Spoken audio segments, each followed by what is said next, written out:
All right, welcome back to the Noob Spearo podcast. You're in for a treat this week. It's Will Brunker Aquagat in the house. Mate, last week was fantastic. I got some awesome feedback on the Forest Galante episode. If you haven't listened to that already, by all means do so. But this week we're spoiled. It's a Sydney sider. He makes funky and functional spear guns. Apparently the most functional and funky spear guns on the planet. He's a super cool and lively dude. His Instagram is like really great, particularly if you've got an eye towards sort of art, innovation, and you love spear guns, you geek out on it. Check him out. It's aquagat.speargun.art. He does some really cool stuff and very engaging on there as well. He's a really cool guy, Will Brunker. So we're going to get into that in just two shakes of a lamb's tail. Wanted to do a massive shout out to the patron listeners. We've got 50 patron listeners powering this podcast, keeping fuel in the Noob Spearo outboard and powering this boat. If you're having a dry spell and you're appreciating the podcast, I'd be honored if you jump on at patreon.com/Noob Spearo and support the podcast on an episode by episode basis. Join more than 50 legends doing that already. Also, guys, if you want to get more involved in some podcasts, you're more than welcome to share lessons learned, gear reviews, scary moments, fantastic froth-filled moments, whatever you like, really. I'd love to share them on the podcast if you want to do so. I haven't had one for a while, actually. So go to noobspearo.com and head up into the menu. Find the Noob Stories section. You can leave a voice message up to 3 minutes. I'd love to include it in the podcast.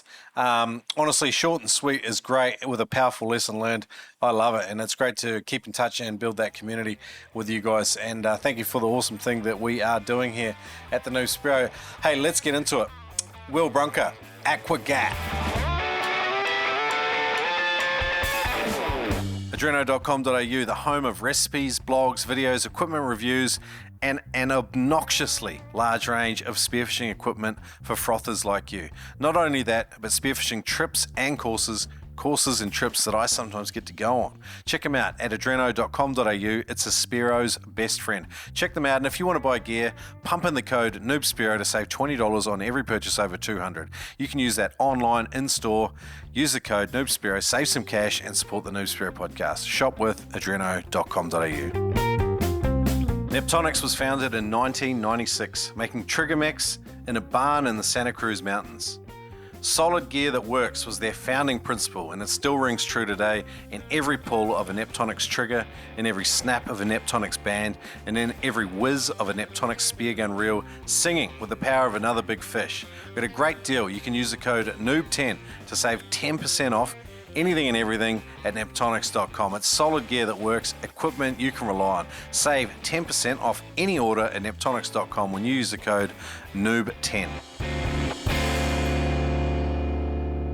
G'day Noob Spearo community, welcome to the podcast. Today we're a bit sport. We've got Will Brunker here from Aquagat, and it comes on the back of a recommendation from Jason. I'm just going to read it out because if you want to write me a guest recommendation, this is a really good model to use because I've got like 170 people on my list, so I want a clear value proposition for you guys, the listeners. So Jason did it really well here. He said, I know you probably have an overwhelming list of guests for the show, as you mentioned in the last episode, but have you ever looked at talking with Will from Aquagat Spearguns in Sydney?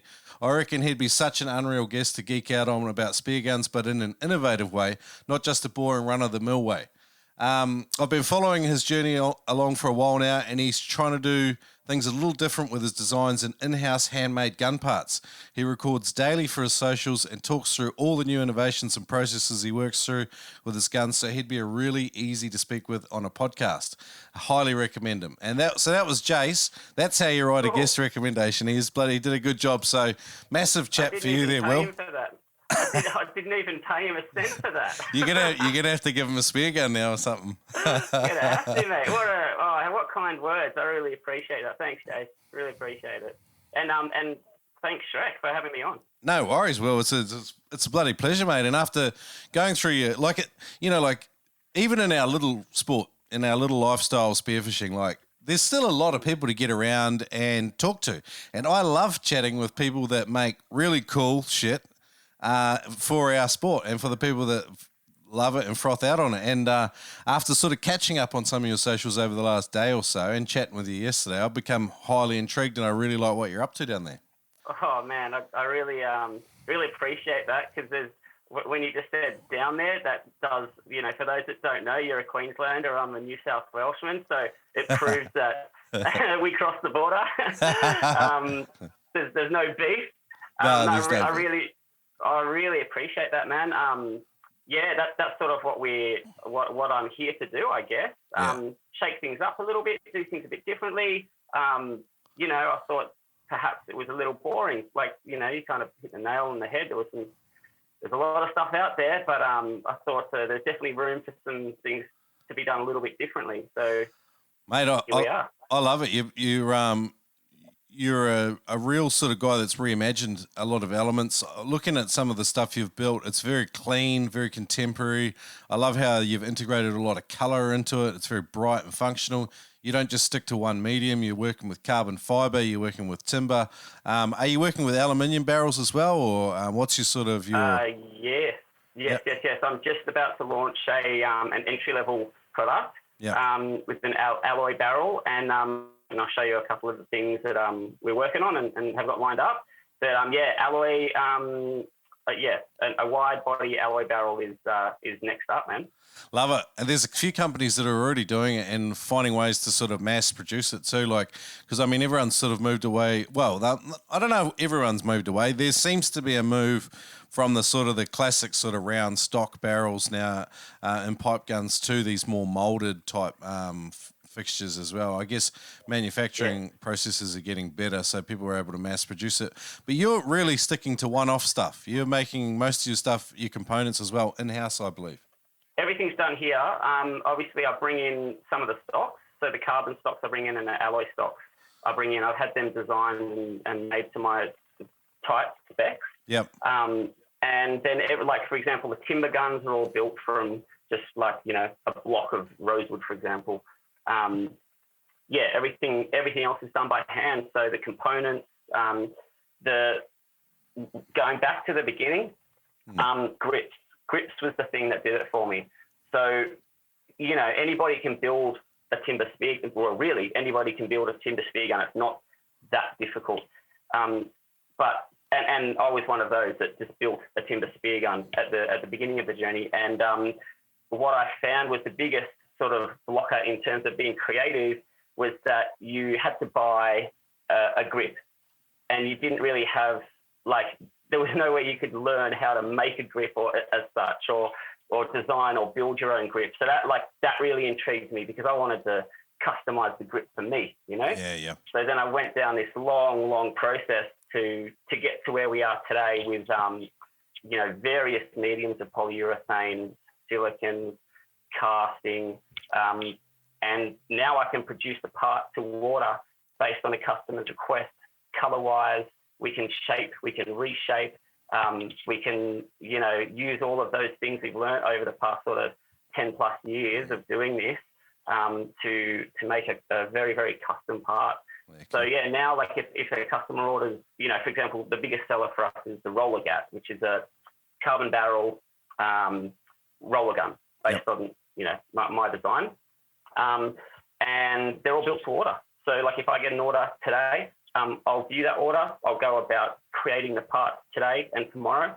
Assembly will be the day after or the day after that, and then it's shipped off. Oh, wow. And the communication to the customer is that I don't know, they might want, I don't know if you can see the color, but they might want one orange roller and one fluoro green roller. Okay, no worries.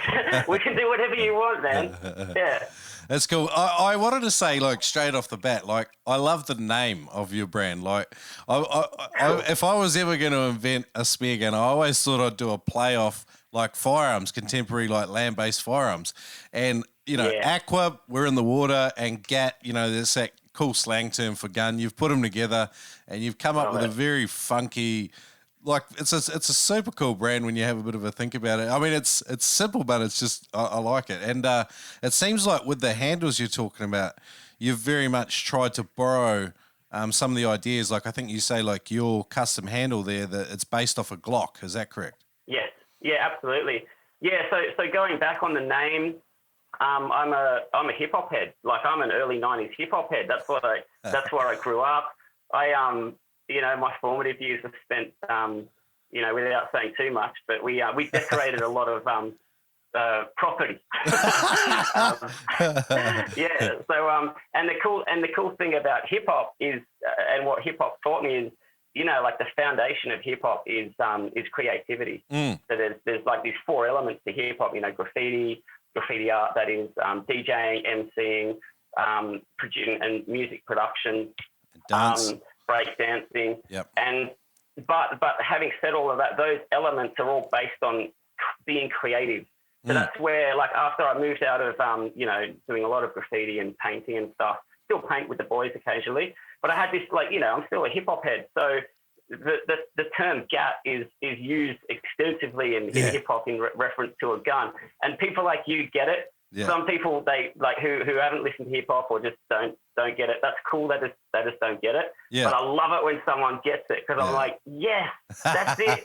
Aquagat. Like, it's so simple. Yeah, it just makes you sit there and pause for a sec. Like, I have some of the same issues maybe you have. I'm trying to talk with another company, maybe I'm ordering something, and they're like, Noob, Spearo, what's that? And I'm like, well, clearly it's not a brand for everyone. But yeah, that's what you got to say. Yeah, you know what? Don't worry. Yeah, don't worry about it. It's all good. And then, I can break it down and explain it. And I think it's cool when you're like your brand says something, and it's actually, it identifies some of your values, and there's a bit of a story behind it. Sounds like that's very much the same with you, with the formation of Aquagat. And how long have you been doing this?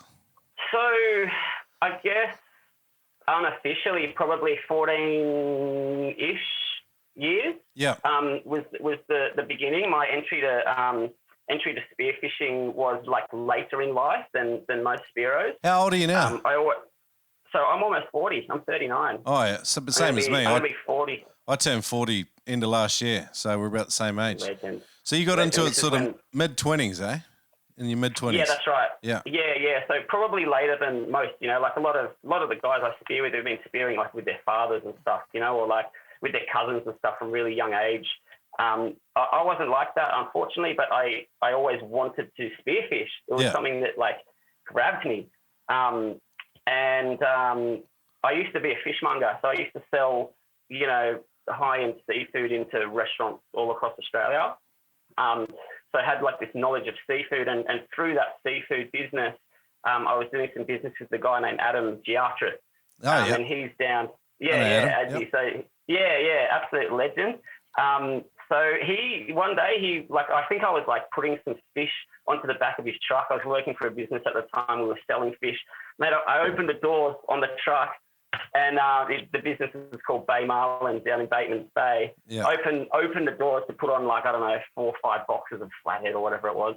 And there's all this spearfishing gear lying in the back of the truck. I was like, holy shit, Adzi, tell me the story. So he was such a legend, man. I'm still really tight with Adzi. And he just said, dude, come down, come for a spear. So my introduction to spearfishing was late, but I immediately saw that what was on the market wasn't what I wanted to use, having absolutely no idea about spearfishing. I was like, I don't know, that's just a little bit boring. I think I could do something cool. Yeah. And that was the introduction. So I kind of, to cut a long story short, I then, had these ideas about how it could be done or how I would try to do it. And I started an Instagram page. And I don't know, like it was the first Instagram page I'd ever started. And it was just kind of to document the journey. Yeah. But people were into it. People were giving me advice. They were saying, try this, try that. We like this. Why don't you do that? And just sort of evolved to the point where I realized that there was more than just me out there thinking, oh shit, this could be done better. This could be done differently. This could be improved. We could take that concept and maybe evolve it to here. Yeah. And so this is where it's at now. So this is I'm now in the second year of doing this full time. Oh wow! So I left I left the seafood job sort of midway through that first wave of COVID. Oh man, that's a crazy step to take, particularly at that sort of time. Like it was absolutely crazy, but it was like it had to be done. Yeah. It was and the backstory to that is that so I'm a father of 3 children. Yeah. And I have I'm a full-time dad. Yeah. So I have the kids like 100% of the time with me. Yeah. So in that, it's very hard to obviously, raise 3 children and have a job where you have to be at an office or like at a fish market at a certain hour.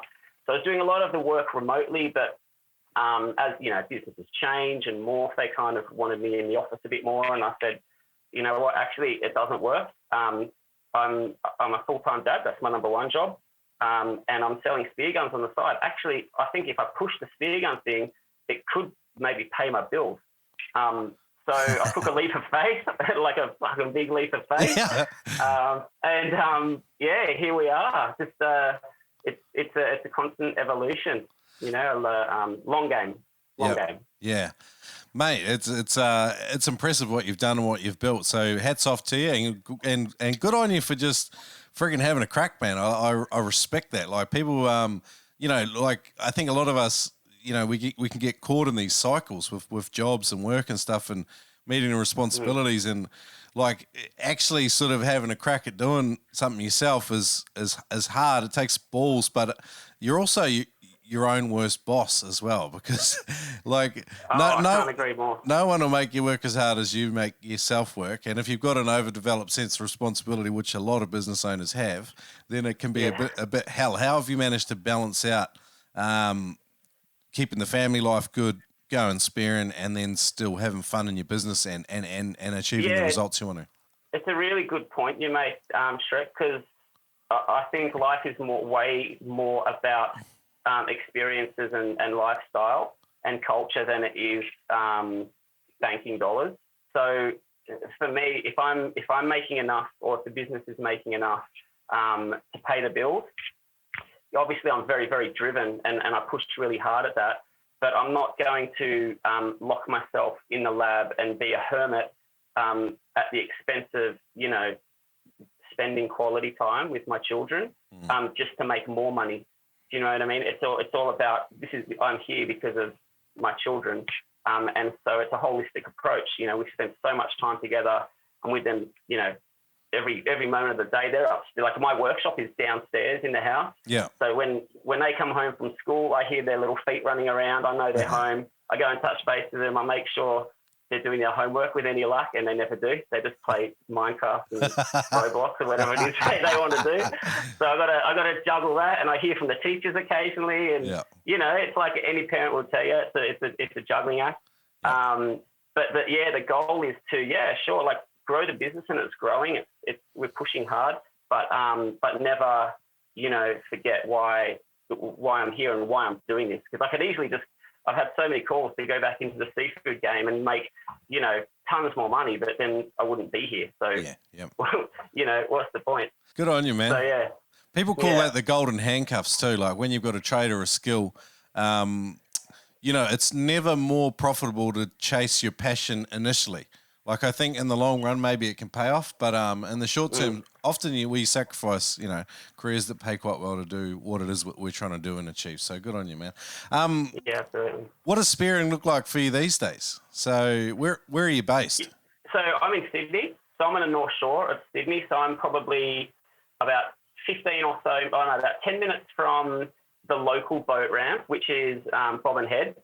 But I never used that boat ramp. From there, you can steam down so that's the Hawkesbury River. You can steam down the Hawkesbury through places like Flint and Steel, which are like really good line fishing spots, but dirty for diving. Yep. You can do a bit of diving in the river, but it's river diving, flatties and brim or whatever. Yep. You can steam outside and you're basically on a central coast then. So do that occasionally, but more often than not, I just drive to the city and I launch at Rose Bay. Yep. And from Rose Bay, you're 10 minutes to the head. So you can either hang a left and go have a look at all the northern beaches. Predominantly you've got Longreef, Bluefish, all those headlands. Yep. And then if you swing a right, you go across to the Maddens or to Bondi or Malabar, Maroubra. Okay. And then obviously this time of year we got the fads. So like I'm big into the fads at this time of year. Yep. So we'll shoot out to the fads. I've got some really, really cool guys I'm diving with who have some pretty cool fads set up. Oh, nice. And I'm not naming any names specifically because, we don't play the political game because I learned really quickly that, man, the politics in spearfishing and club spearfishing are like, whoa, man. Why? What? I don't get it. I don't get it, man. It's like, I don't know. Everyone wants to protect their own spot, I guess, but protecting spots is fantastic. Like, I cannot fault people for doing that. And people with bad ethics and bad morals, I get why they get slandered and abused, but sometimes some of the politics just seems pathetic, I'll be honest. I've really tried to mix with people from the two major governing bodies and play no favourites with regards to who I get on the show or whatever. And I definitely don't want to get involved in it. It sounds like you've made the same step. I've done the exact same thing because I've got I'm a producer, so I shouldn't really affiliate myself with any one club, specifically because it just could preclude you from meeting or diving with other people. And I'm all about integration, and I try to get along with everyone. I'd like to try to take that attitude I learned from seafood, where I'd cold call in on a chef, right? And they've got no time for you, but within a matter of months, you're like super tight with this guy. You're at family barbecues and stuff.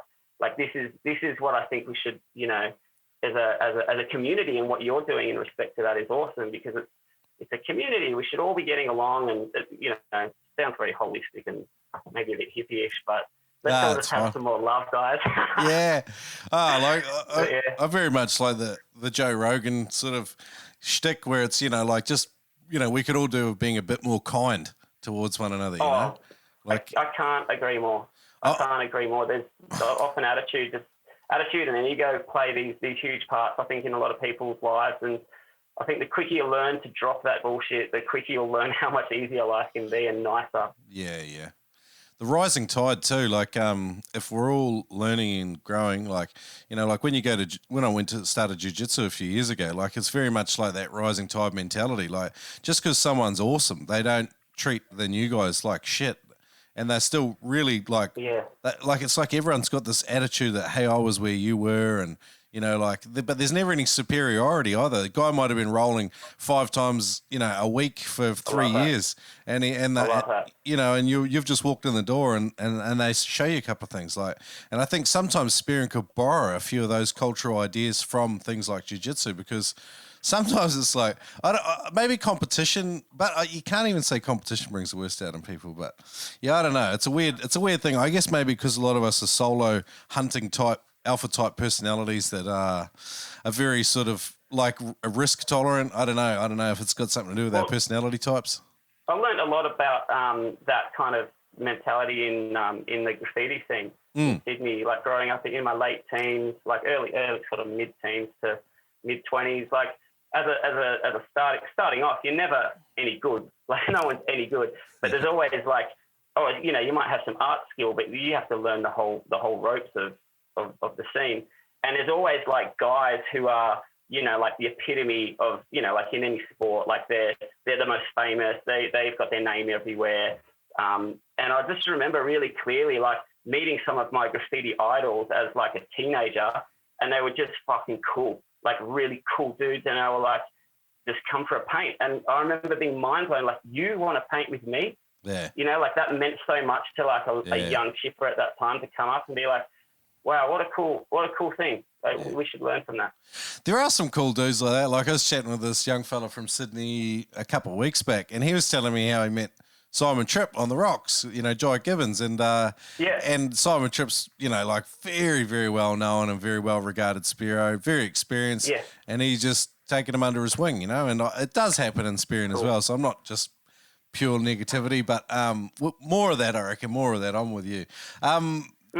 So what early lessons for you? Big stuff that surprised you maybe about spearing? Some big learnings. What did you struggle with? With spearing, the biggest thing for me is I'm not a natural freediver. So it can, some people have it and some people, I think I'm in the boat, I just don't not naturally gifted in the water. Yeah. I got to work really hard, man. Like I get contractions from the top. I like take a breath hold and my contractions are starting. So I've got to like mentally, I've really got to power through that. So I did a freediving course, obviously. Yeah. Did that help? That was with Craig. Yeah, it did, man. Yeah, Craig Shepherd at Obsession Dive. Oh, nice. He's helped me from the beginning with all of that. Him and his wife Juz, actually awesome people. Okay. Like the salt of the earth, awesome people. I can't rate them highly enough. They showed me a lot. Obviously, I did the course with Craig. He's a freedive instructor, and that really helped me because it got my because obviously like you dive to 20 meters by the end of the 2 days, and just to hit that point was like for me a bit of a mind unblocker. Yeah. Like, oh shit, actually I can dive to 20 meters. It's all in the head. Like we know it's all in the head. So that's probably the biggest thing for me. Is and still like the breath hold work. I do work on the breath hold stuff occasionally. Admittedly though, I don't do any freedive training, and I'm completely sorry, I should back up. As a Spearo, I'm a really good gun builder. How about that? That'll nut it out. I'm an okay Spearo.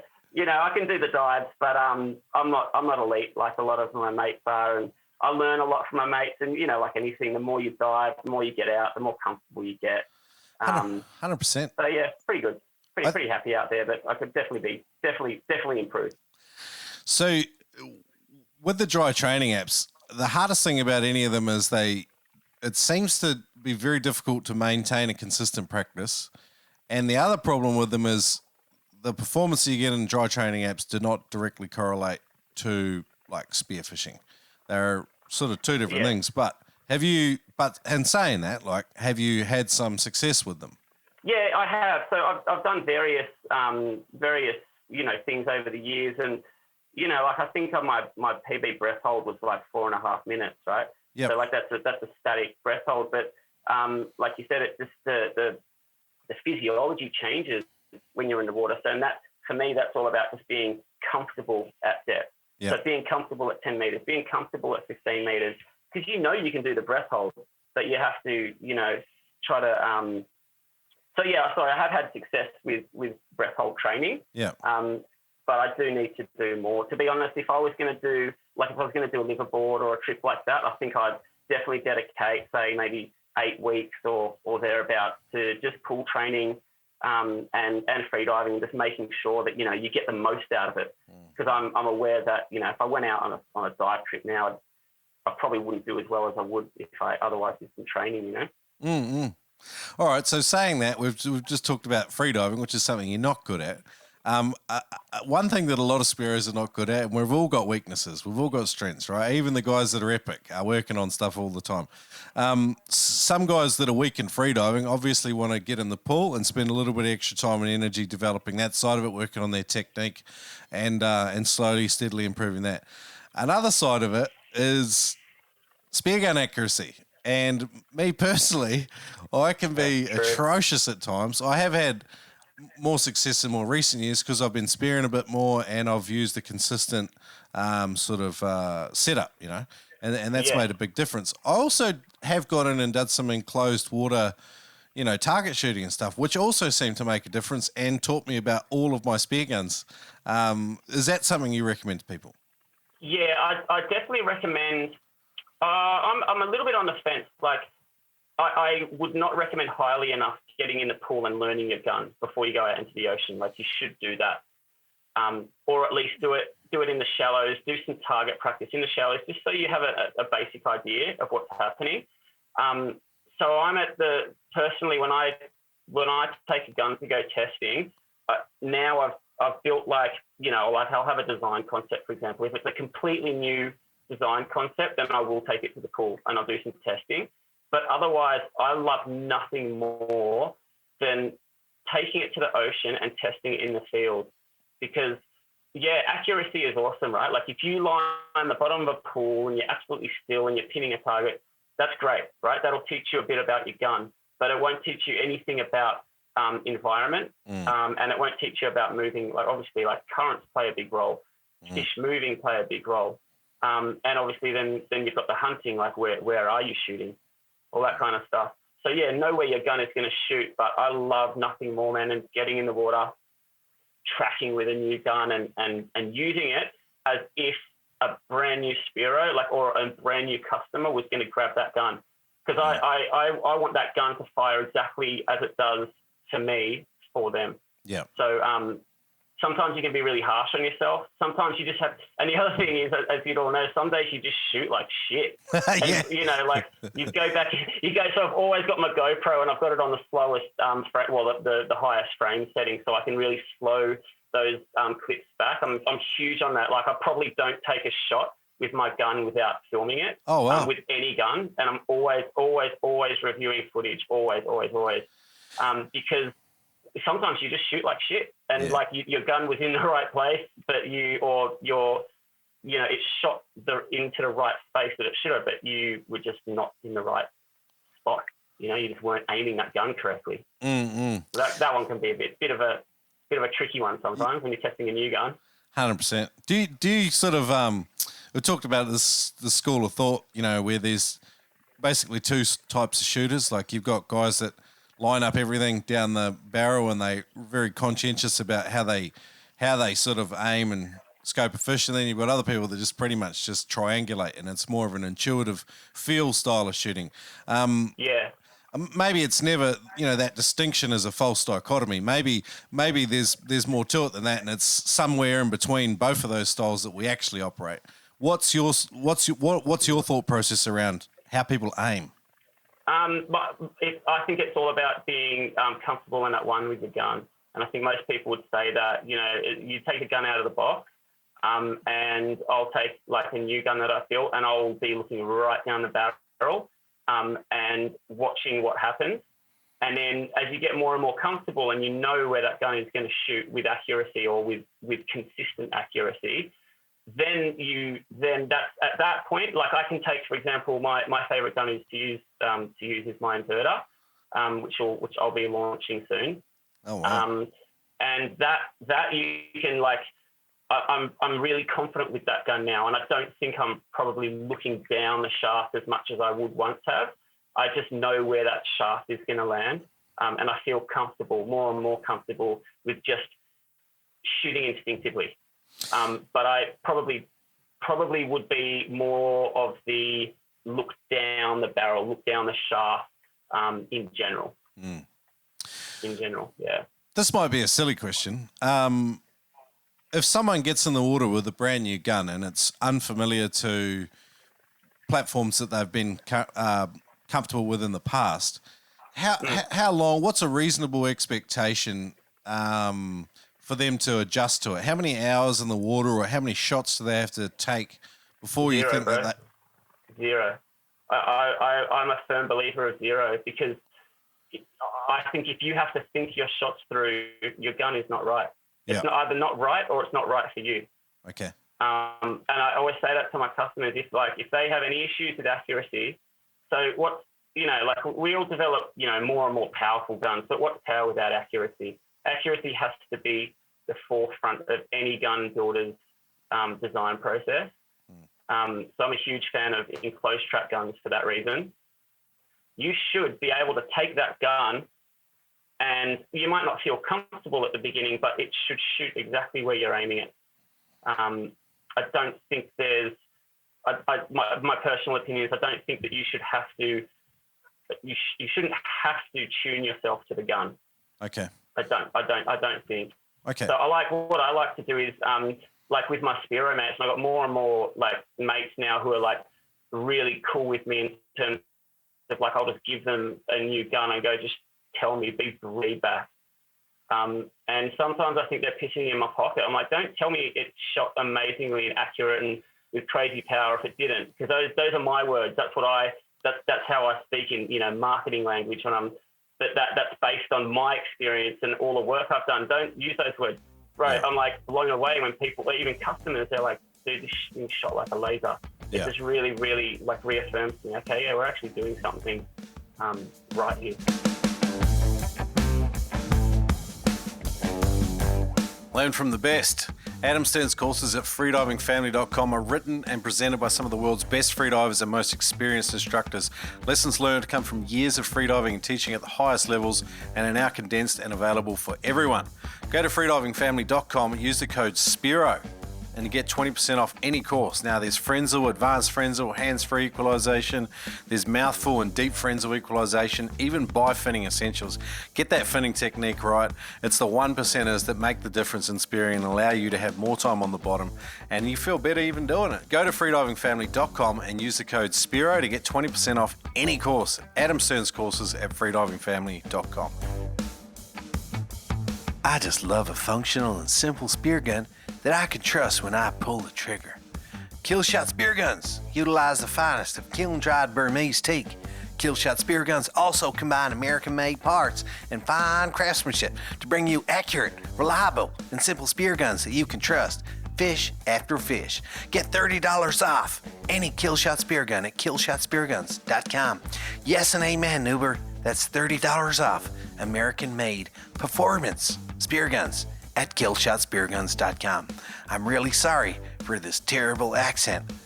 Brought to you by Ed Martin at killshotspearguns.com. The struggle is real sometimes to find a spearing buddy. Imagine if there was an app that could connect you with other people that also were looking for a spearing buddy. Well, good news. It's like a Tinder for fishing. We've got the Fishing Trips app available on iOS or Android. Download the Fishing Trips app. Use the code Noob Spearo in there as our referrer and find yourself a buddy, dive safer, and get your mates onto it too with the Fishing Trips app.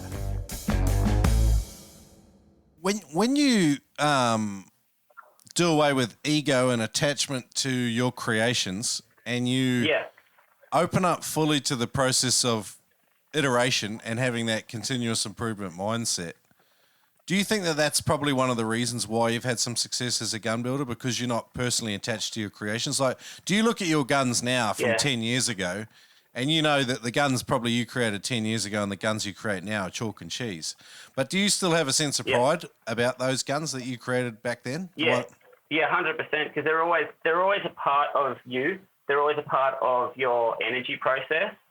So, like, there's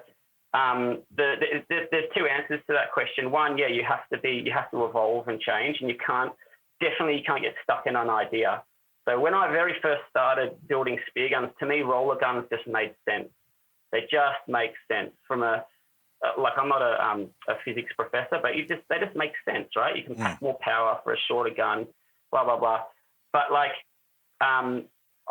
for a long time, I was really just stuck on building rollers, and they're still like my favorite thing to build, but I'm completely cool with building a traditionally set up gun because you have to be open to the market. And the second answer to that is, I'll see a gun that I built for someone, a year, 5 years ago even, and it really takes me back because those are the timber guns. I wasn't building rail guns 5 years ago, carbon rail guns. So, you hold this piece of timber and I remember shaping it. And it's I don't know, it sounds maybe a bit, maybe a little bit out there, but at the risk of being out there, I believe when I, for example, or any craftsman, shapes or creates something from an innate block of either steel or alloy or timber or carbon fiber, that finished piece, it's going to hold the energy of the creator. It's going to hold part of that process. Part of you has been forged into that piece. And so it's always going to be special. Those timber guns, they're always going to be special. Yeah.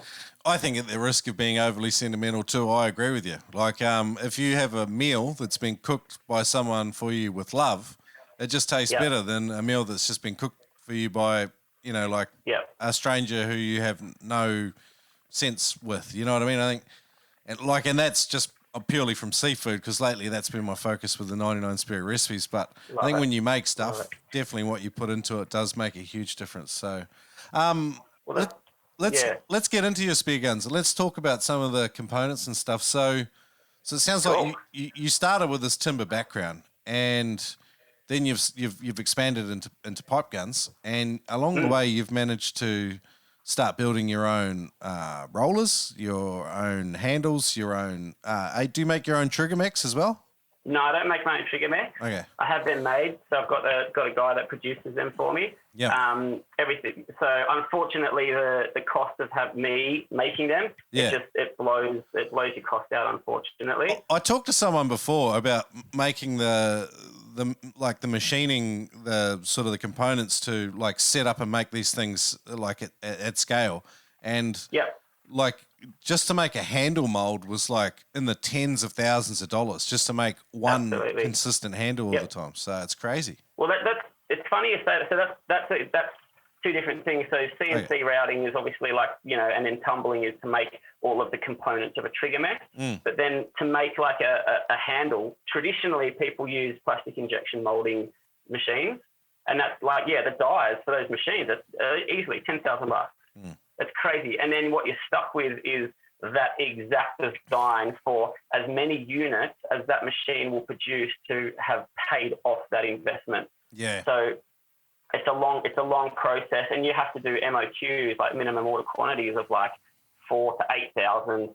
Yeah. And imagine like starting a business, bro, where you like you want to be creative, and you're like, oh yeah, okay, I'll just buy 4,000 of the exact same thing. Yeah. The barriers to entry are quite prohibitive, and like spearfishing, like it's still like people think it's a big thing. It's not. Like it's a very small world. No, isn't it? No, that's right. It's small. So then you just said something quite interesting, like the barriers to entry. They can be prohibitive if you think of it along those lines. But if you can think outside of the box, right? And this is where I like think that Aquagat is sort of sitting in its own space, is that if you can think outside of the box and learn how to make your own parts, right? You don't conform to having to invest, hundreds of thousands or tens of thousands of dollars in a die, hundreds of thousands of dollars on overall product and lending. So, for example, like I'll just grab like I don't know if you can see that. Yeah, I can see it. So we're looking at a handle here for people that are just listening in. There we go. So this is a kind of a cool example of what can be done with a bit of outside thinking. Yeah. So like this piece, this is a production piece now. Yeah. Okay, so this is one that I produced a couple of days ago for a gun that I'll show you in a sec. But this started out as, I'll show you what it started out as. So if people are listening only and they want to, if people are listening only and they want to have a look at some of the video of what we're talking about, if you come to today's show notes at noobspearo.com/Aquagat, which is AQUAGAT, I'll link up a video here where we have a bit of footage here from some of the stuff that Will's showing me right now, but he's basically got a handle. So sorry, Will, I interrupted you. Awesome. Love it. Thanks for that, Shrek. So what it is like just take a medium, for example, like this is the prototype piece that this production piece is now is being produced from. So like this man was like a block, like basically a block of polyurethane, right? And then I've got my best friend, the Dremel, over here, and I've got some really good vacuum extraction systems because you don't want to be breathing this shit in, and you just get creative and make something, right? Like whatever it is. So this is a Glock inspired grip, right? The reason being that Glocks are pretty fucking cool. Yeah. They're not the best handgun on the market. If you're a handgun shooter or whatever, they're definitely not the best, but they're probably the most widely known and probably the most widely used. And the reason I went for the Glock grip or that shape of the Glock grip was because it's been tried and tested for like 30 years. It's probably been in more like hands or hand shapes and sizes than any other handgun. So I thought, okay, that's probably a pretty cool place to start in terms of like a generic shape. Yeah. Because I mean, prior to that, I was making these crazy. I'll see if I can find one. Like hyper ergonomic grips. Yeah. Which were just for me and awesome. But then like I'd spend so much time shaping, creating, making molds, casting parts, and then I'd put into someone's hand and I'm like, oh, the some bit needs to go down by like 5mm. I'm like, shit. Okay, that's cool. But like with this, it's like everyone just grabs it and it just works. Yeah. Right. So like if you and I make these out, for example, my prototype pieces all start the same. They start with either a block of timber or a block of poly, sometimes a block of alloy, like billet alloy, and I'll use my milling machine, my drill press, my Dremel, whatever it is, to create the initial part. And from then, I'm not going to tell you exactly the process from then, only because it's taken me years and years to develop this final process of how to produce my parts. But then there's a series of mold making and parts being cast, and to replicate this exact piece. Yep.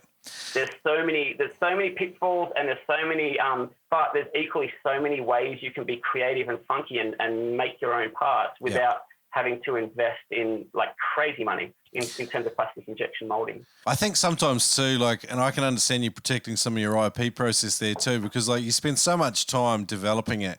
And I know, like, I've had the same conversations with Larry when I go down to the penetrator shop on the Gold Coast, you know, and he shows me some of the stuff he's doing, and he says, you can't talk about this, like, because, you know, like that R&D phase, like you're a one-man band doing all this R&D, and then if someone else gets hold of it, like, that, you know, you've spent a year of your life developing this thing. Someone else has just come along and copied it. It's not really fair. So I can completely understand. It's funny to say, like, in one way. I mean, there's lots of shit. Like, people will go through my Instagram from the early days, and you'll get an idea of how it all started, right? Yeah. It's really basic, and anyone can understand that. You make a prototype piece, you cast a mold, and then you make your parts from after that. Yep. That.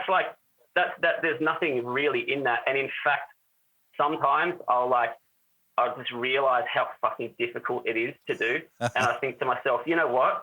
I don't know that anyone else could actually pull this off, because I'm like, after all these years, I still struggle with, you know, sometimes the medium might like change. Yeah. Or, you know, the mold just like something falls apart in the mold and you got to start again. So sometimes I think to myself, you know what? Like, blokes, girls, go out, give it a shot. Yeah. But it's not rocket science. We're basically, you know, making a part, falling a mold, and then casting parts from there. I've had a lot of people say, like with fins in particular, sorry to go back to that because we're talking about guns, but no. You know, they were like, oh, it's, you know, $500 for a set of blades or whatever, you know, like, how about I just do it myself? And then I had some mates that went out and did it, and then they made like 4 versions on this. They made a steel mold to get the shape of the bend in the blade from the pocket.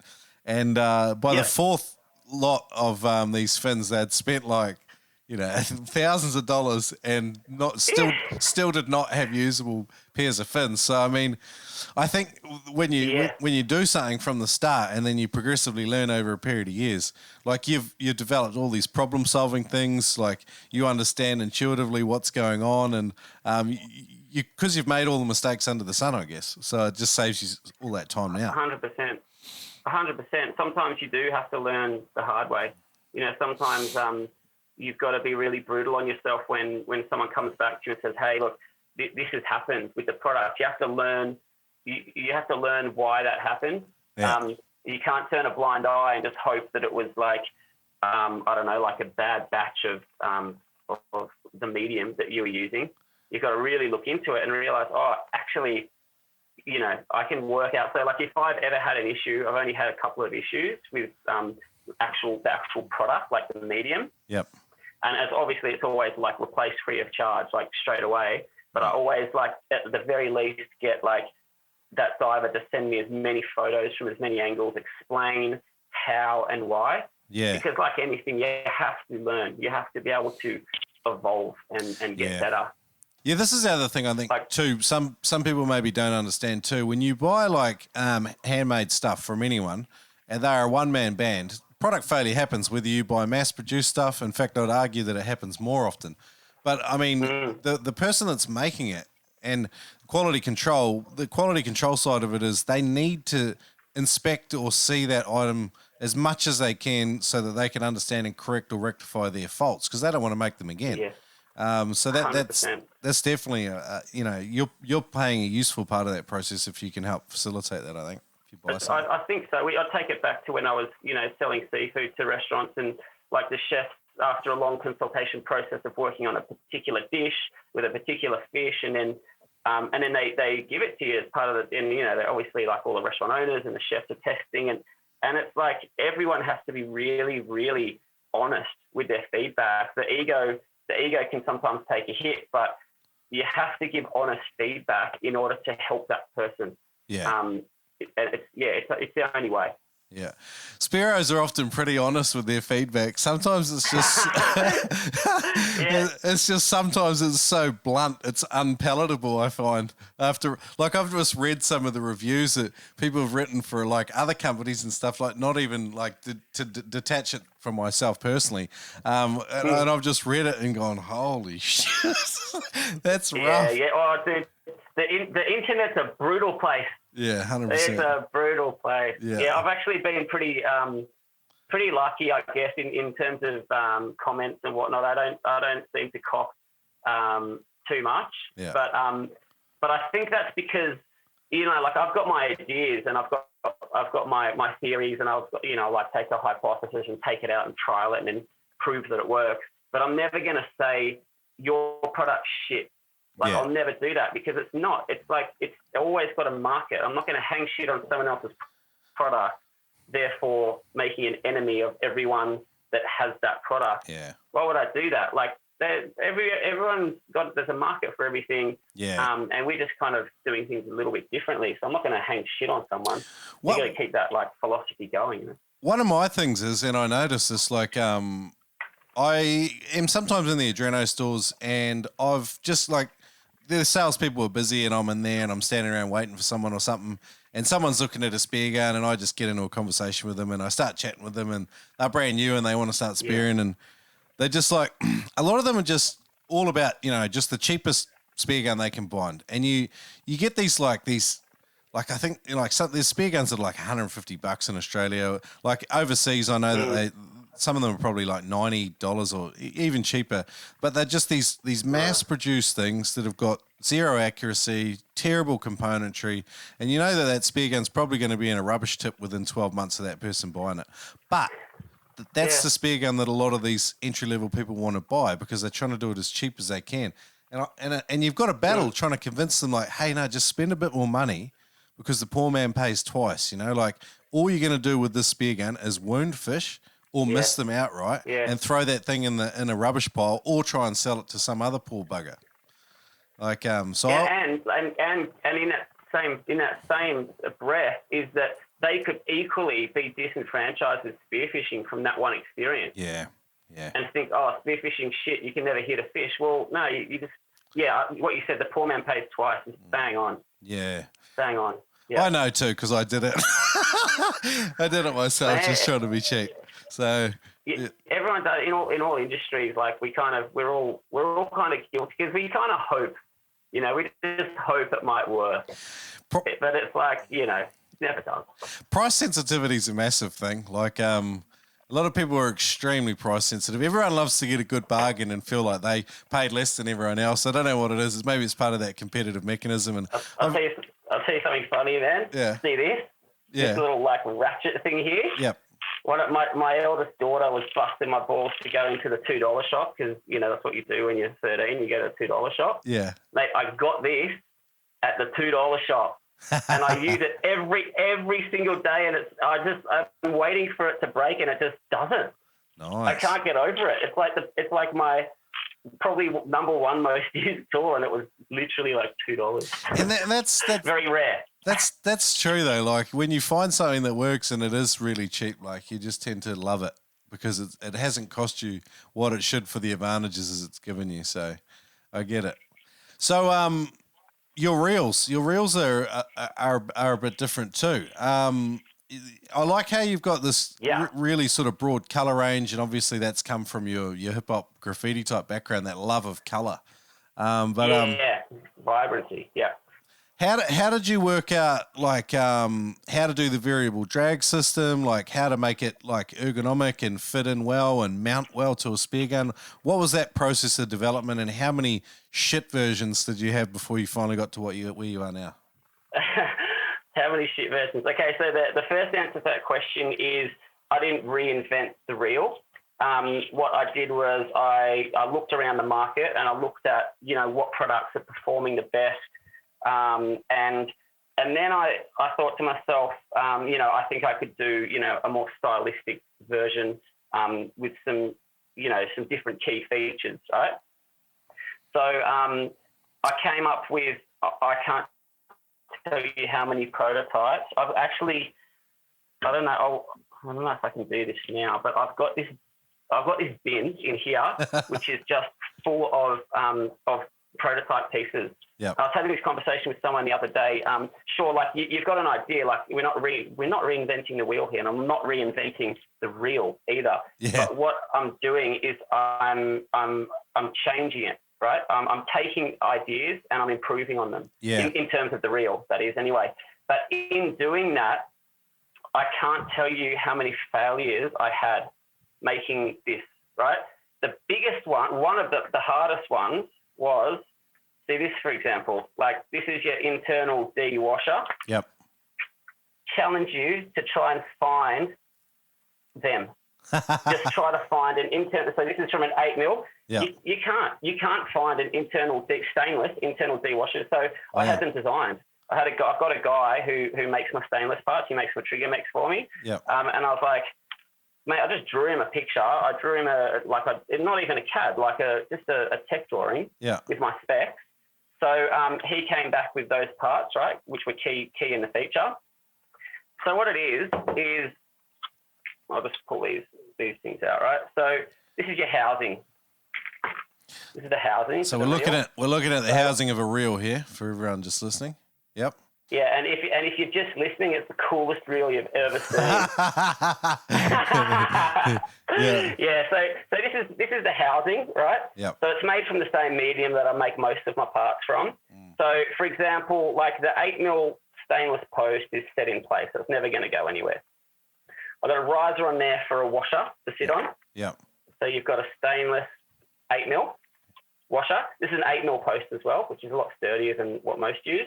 And then I learned early on in the piece, after some customer feedback where they got dragged around by a 25 kilo Spanish in I think they were in the Middle East somewhere, that I needed to beef up the stainless line guide. Oh, yeah. So now we've got these stainless line guides in here because the mono was actually cutting through the line guide. Oh, wow. So beef them up.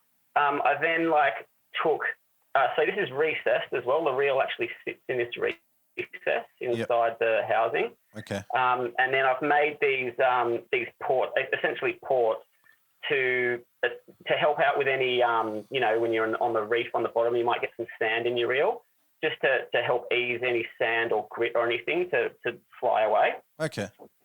And then we've got the spool itself. It's not the biggest, it's not the smallest. So this holds about 45, 50 meters of 1.7mm Dyneema. Yeah. So the spool just obviously sits on top like that, and that's basically the reel in a nutcase, in a nutshell. Sorry.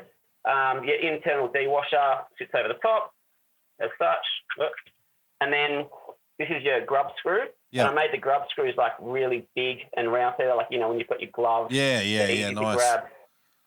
And this has a I don't know if you can see that in there. That's got a stainless 8mm thread inside there, so you can never over tighten it. It's not going to thread or anything like that, and that's the reel. It's a nice looking. The little handle there spins. It's a really nice looking functional unit, but that's why I was curious about the development process, because these things don't start like that. They start somewhere else and then they steadily get to where you want them. So. Well, this is one of them. Yeah. That's just part of one of the ones I made. Oh yeah. I'd have probably 10 or 15 of just these things. With reels, there's a massive learning curve. with regards to people coming into your shop or buying from your aquagat.com, if people do you get a lot of new Spearos that come and buy stuff like that from you? Do they just go straight? I want really high end good gear straight from the start, and they come in and they buy, like a mad roller with a reel from you? Yeah, what'll happen is there, Shrek, like people will find me via Insta or be referred to the shop or whatever, and they'll contact and we'll have a chat. And usually that new Spearo, they really, really want like what they see because they've fallen in love with it for various reasons. Yeah. But they're actually, like in any kind of, when you start out in anything, you're not going to spend that kind of money on a brand new industry. Yeah. So they often just say, hey, like, I really love your stuff, but right now it's too much for me. And I'm like, yeah, cool. Like, I totally get that. If I could do it any cheaper, I would. But, this is a premium product. There's a reason that it is what it is. They totally respect that. And they usually just end up going to like a local dive shop or whatever. And I just refer them on to whoever I've been speaking to at the time at a local dive shop. Say, hey, go speak to this guy. They'll set you up. They'll help you with the intricacies of learning how to dive. Yeah. Like that's not what I do. Like I can help you out there, but I don't specialize in that. They'll go away, hopefully they'll get a really good experience from that dive shop.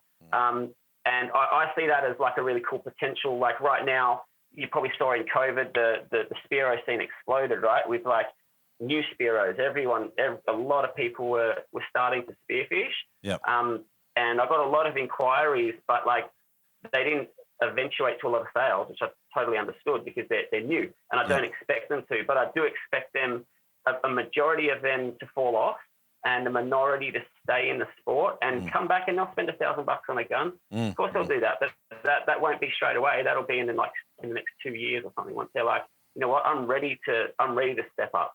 So that's your target buyer, someone that's been around a little while, knows they love spearing, and then they really want to buy something a bit special.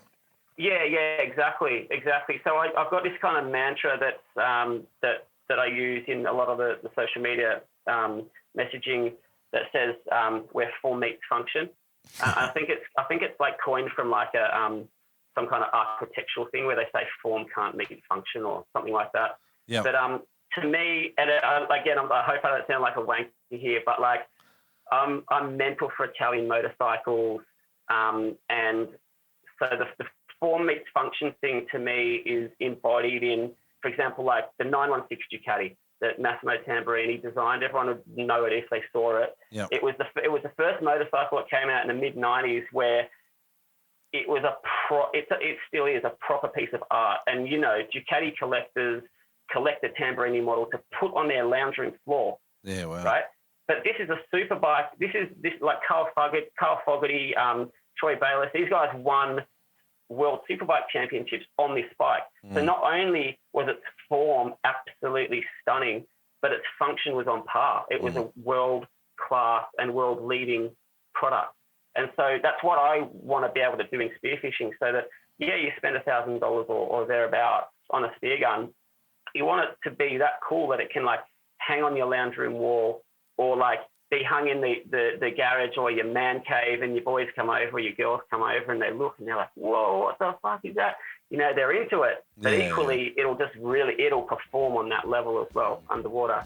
Performance and form, where those things, where that form can meet function, that's the philosophy I take into every design concept.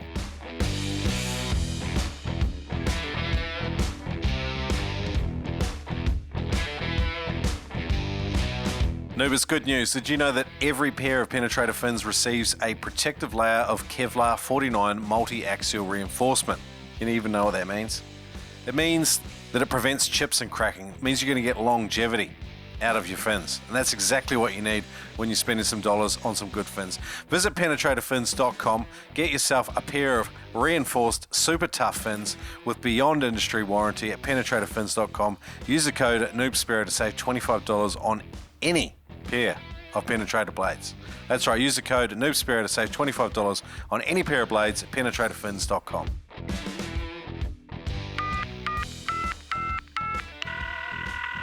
Trek Dude, you're killing it on the Noob Spearo podcast. Every guest you get on froths on the spearing lifestyle, and the actionable info is off the chain.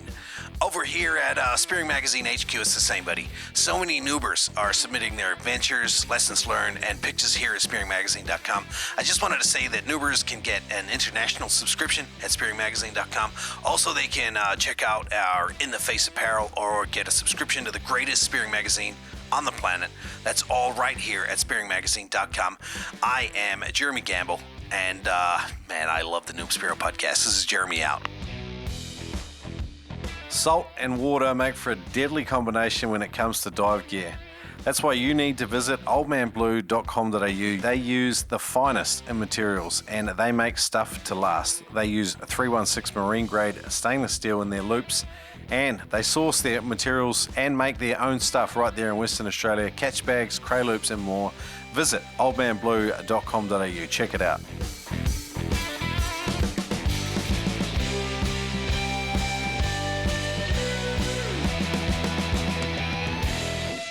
Talking about that, Will, when you look around at the spearing scene, who are the gun manufacturers and equipment manufacturers that you look at with admiration, and why? I like some of the stuff that, Mr. Joint.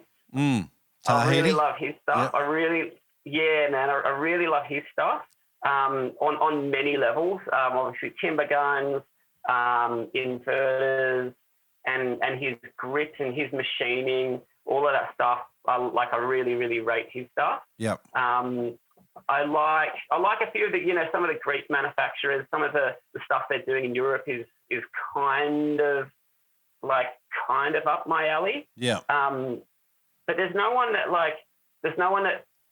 that jumps out that I would.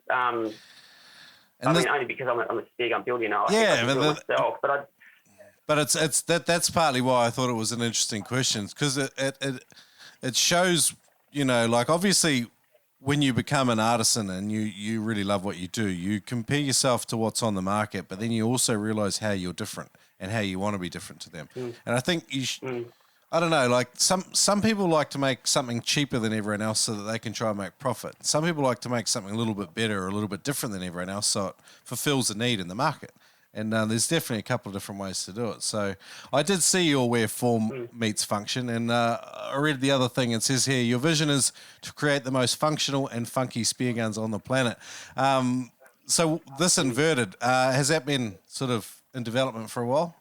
Oh, yeah, it has actually. It's been in constant testing because, like I said, it's my favourite gun. It was my favourite gun until this thing came along.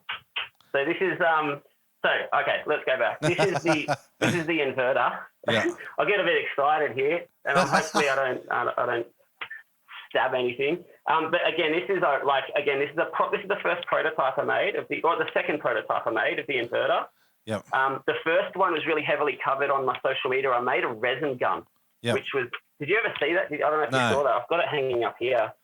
I'll just grab that for you. One sec, man. I'm just going to pull the earphones out. Yeah, go for it. Because you got to see this thing. One sec. Okay.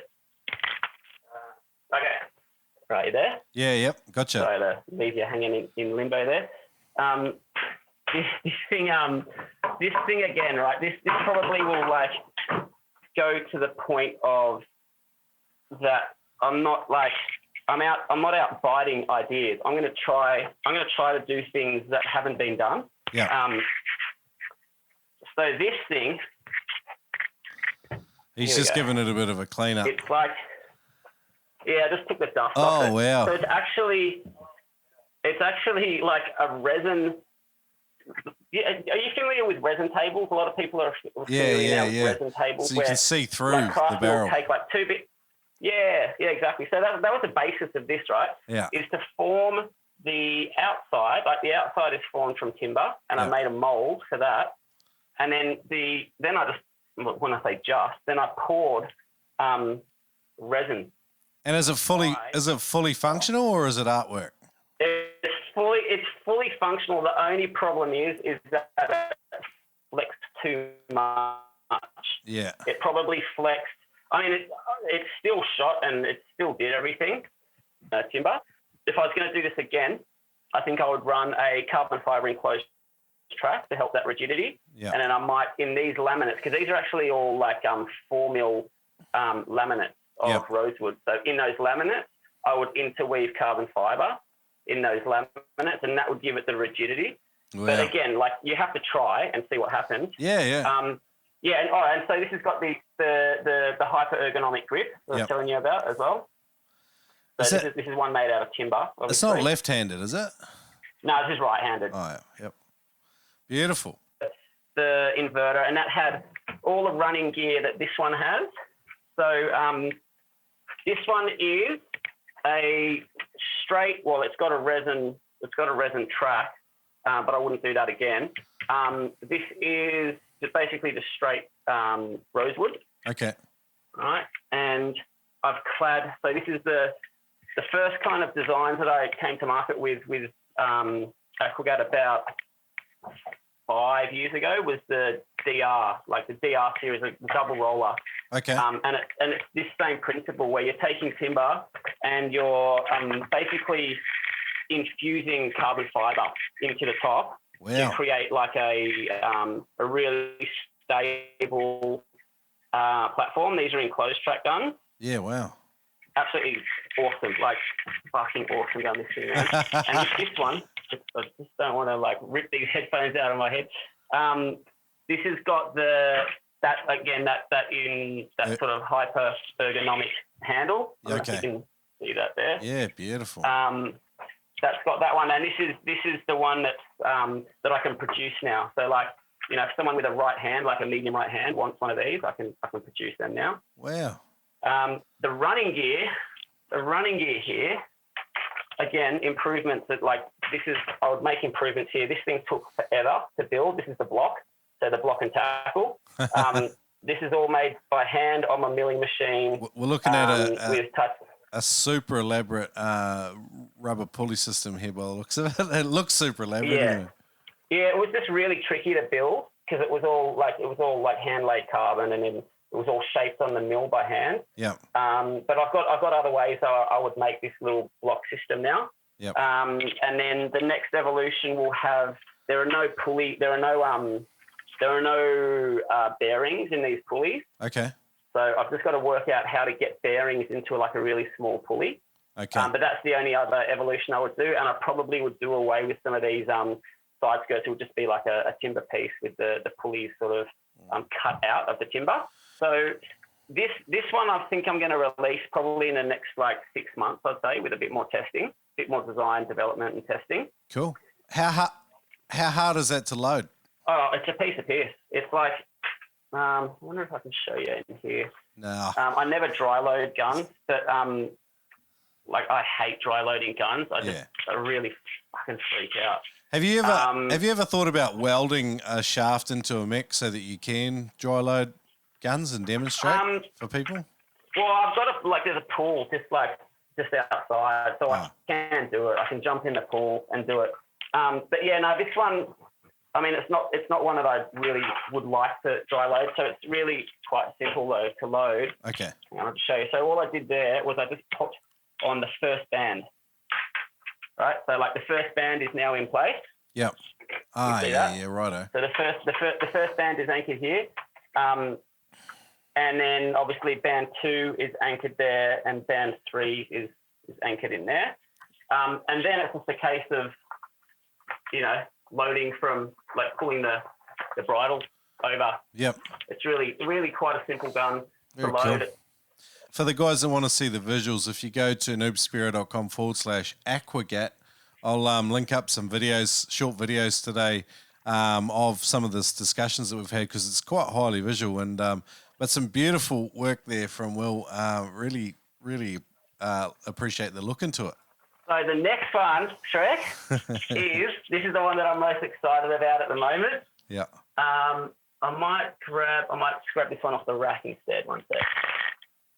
This is the one that we've just released, which I've called the D-Revolution. Wow. It's an evolution / it's the revolution basically of the double roller. Okay. So it's the evolution of my design. Yep. Right, which is carbon fiber enclosed track, hardwood body. Yep. Double roller.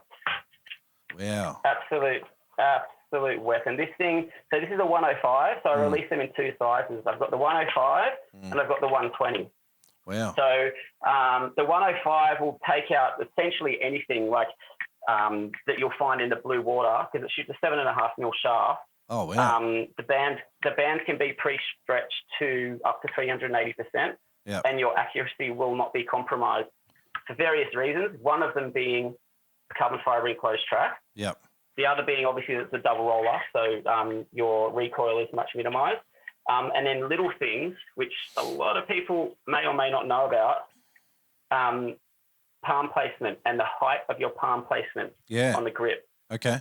So what happens here is that, again, I'm not a physics professor, but I don't need to be. What you got to understand is if you're with any gun, right? Any gun that is, the higher up in the line of the shaft that you can get, like the closer you can get to the line of the shaft with your forearm, the less leverage you're going to have, right? Okay. And therefore the less recoil. So imagine your hands down, like way down here, you pull the trigger and you get like a recoil like this.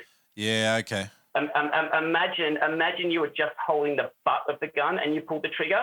You're not going to get up and down leverage. You're going to get straight backwards and forward leverage. I remember the watching. Closer you can get. I remember watching all the Youngbloods videos back in the day, and Brody Moss would shoot his Rob Allens with two hands every time. He'd have one hand bracing behind the thing, and so that, I mean, minimising recoil's massive part of spearing accuracy. I think that's one of the advantages of having a bigger platform too, is it dampens that down a bit, doesn't it? And a roller as well. Yeah, exactly. Yeah, so that's so the D Revolution is probably like my favourite gun to use at the moment. Cool. Because it's reel mounted as well. So like you've got hang on, let me grab where is it? I'll grab one of these. So this is the reel mount, and this is the part that holds the band anchors, or it's the band anchor / reel mount, right? Okay. Which I developed.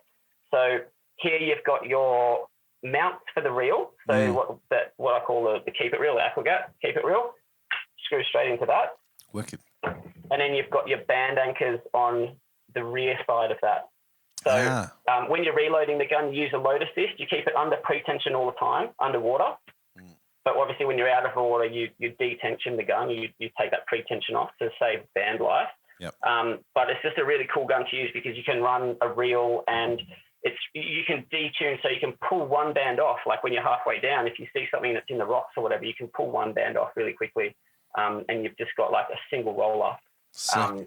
It's just a very, very, very versatile, very accurate gun, and just a beautiful gun to use because, again, it's got these with the Timber Classic that I make as well. So this is the ballast point. So it has a ballast point at the rear and a ballast point at the muzzle. Yep. So those are removable, and you can like either add or take out lead weight. So you really finely tune to your preference how that gun sits in the water. And as it happens, that 105 is almost perfect. It's like really, really close to neutrally buoyant. It's really flat without any weight. There's a lot of controversy, and it's a little bit religious about how you ballast your gun. Can you give us a run through on how you believe guns should be ballasted and what the prevailing schools of thought are about ballast? Yeah, so the basics of my understanding of it is this. Obviously, it's every diver's preference, right? Like some divers will want it muzzle heavy, some will want it lighter, and you can't please everyone because everyone has their own unique setup preference. In general, the way I set these things up is that you want it to be ever so slightly negatively buoyant in the water. Okay. Ever so slightly, so it's got a very, very slow rate of sink, or just a slowish rate of sink. Slightly muzzle heavier is my preference, and the main reason for that, man, is safety. So if, for example, God forbid you've got a loaded gun and you drop it and you don't have your line, your gun rigged to a line float, you don't want a fucking double roller loaded bouncing around in the reef pointing up or anywhere close to up when you're going to retrieve that gun. Love it. But all equally as well, I find it, I just find like with a little bit of weight in the muzzle, gives you that feedback. Again, recoil. Yeah, I don't know. It's a nice little feeling. I found it quite nice. That's how I've been doing it lately. Yep, nice. How about you? Are you on the same kind of plane, or where are you at with that? 100%. I think as you talk about it, you just reminded me of all the good points, like the safety considerations, but also that I think it gives you that feeling of feedback in the trigger, and like you get used to how your gun responds as you hit that squeeze point where your mech releases. You get that. I don't know. It's the same consistent level of feedback out of the front of the spear gun. And I guess the other thing that you're like in partnership with what you identified was with your hand positioning on the stock. Like if you've got that right and you've got that consistent feedback through the spear gun, that's probably how you get used to a gun and are able to predict exactly where it's going to shoot, and you're going to be able to rely on it and not have to overthink it. I think it comes back to the topic of mass as well, right? So if you've got for example, a timber gun holds more mass, they generally shoot. They're generally a more stable gun, right, than a carbon rail gun. They will tend to sit in the water more steadier. And so if you have a bit more weight at the front of the muzzle, again, it adds to that stability. Whereas imagine you had no weight and it was feather light at the muzzle, you're going to have a really hard time controlling where your muzzle's pointing. And obviously your muzzle changes by 2 degrees and you're missed by a foot at 5 feet. That's stability. A lot of Spearos seem to want to buy a spear gun and then immediately start changing the way it's set up. And sometimes I almost feel like, like if you want to change the setup on something, then just go and build something from scratch yourself, because quite often the manufacturers put things in place because they've put a lot of thought into testing into the setup that they've rigged the gun with. And if you're continuously changing it and experimenting, then you're not really improving on it. You're just learning all the same lessons that manufacturer probably learned as they tested that gun with all the different setups. What's your? I can't agree more. Yeah, okay. I can't agree more, dude. That's so well put. I would be, I don't know, from maybe riding motorcycles, for example. You buy a bike, you ride it as it comes off the factory, but you will make improvements to that motorcycle, right? Because it's a different level of changing things that the factory made. They've made those factory settings because of emissions controls. So you want to change the exhaust or blah blah blah. But you're not going to change on that bike. You're not going to change the wheel diameter. You're not going to go and fuck around with the geometry of the motorcycle. You might change some of the suspension components, but you're not going to change those things that come out of the factory. And I can't relate to that any more now than having done countless hours of testing with all of the gun models and knowing, I know that I run 330% stretch on all the roller gaps off the bat. All my testing was done at 350, but I found that some people find it hard to load a 350% stretch. So you detune it back. It's not going to be any less accurate. So I set it up with a 330% stretch, and I run a 16 mil rubber. And if it's a roller gat, it's a 7 mil shaft. All of those things have been the test parameters where I know how far it'll shoot, to what accuracy. And sure, divers have bought guns from me before and said, oh, look, don't worry about the shaft. I want to put an 8 mil in it. And I'm like, that's completely up to you. And it's fine. The trigger mech will take an 8 mil. You might get a bit of shaft drop. You might want to increase the percentage. You might want to go to 350 or 360% to get a bit more, fling. But these are my Aquagat Lab factory recommendations. Yeah. This will work. If you want to go ahead and change things, no problem, but just be aware that it will perform differently as to how I've marketed and how I've been finding the guns to shoot based on, we've sold a lot of guns now. We've sold them all around the world. And we've sold them to some pretty serious Spearos, and the feedback is, again, it's really, really great to hear that kind of feedback, because I can piss in my pocket all day. It doesn't mean shit. When you send your gun to someone and they've spent good money, they will let you know if it's not firing right, or if any of those parameters that you've set up aren't right. So, stay with the factory settings, guys. Do you think Spearos try and do too much with one spear gun and not just make it like, obviously you're selling spear guns, so you've probably got a biased answer here, but do you think that people should have more guns for more purposes rather like one of the big problems though is like I have gone on 0 blue water trips. I've been spearing for a long time. I do not have the time or the money to do these trips very often. I am going to get out and start doing them because it's my heart's desire. But owning like a $1,500 spear gun that sits on the wall that I pull out for a 3-day trip once a year or once every 2 years seems like quite a significant cost. Do you think that Spearos have similar ideas about most of it? They just want to have their 2 spear guns, and then when they go for a blue water trip, they just try and re-rig it to suit whatever it is they're trying to go and do. Yeah, I think so. I mean, like a couple of points to that. So I would probably have like, if I was to just have one gun that I would use, it would be this new Sea Revolution, right? Because it can do everything. But that's just me saying that. I know, like, when you're lining up against, 130 kilo striped marlin, you're probably going to want a 140 with like 4 bands on it, right? Like, so there's always going to be a case in point for having a bigger gun or having a smaller gun. I personally use quite a few different guns. I've got my go-to at the moment, which I use.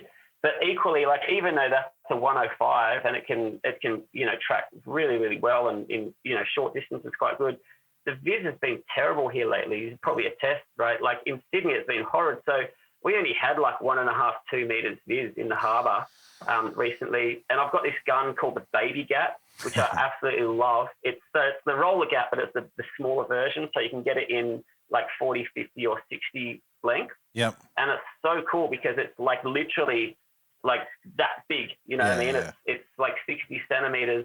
And it's got crazy power. It'll still shoot to like 4.5 meters.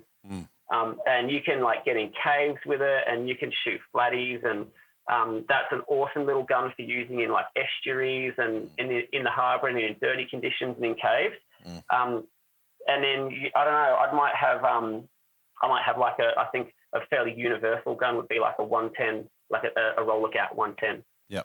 Which is going to take out most things on the reef that you're going to come across, and your occasional blue water species. But I don't know that, like, because I've got the same thing as you said. I've actually got a gun here that I built like a couple of years ago, which is just like a completely mental gun. It's an inverter.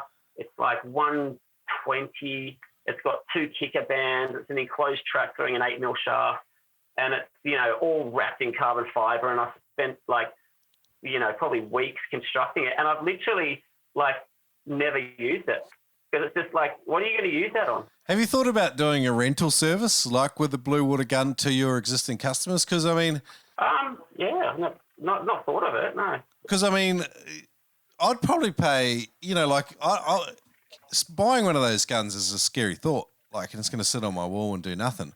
It's probably something I might rent, because A, it's purpose built, and B, I don't have to hang on to it, and I don't have to overinvest capital in it, and I can just give it back. Yeah. And if the rubbers perish and stuff, it's not my problem.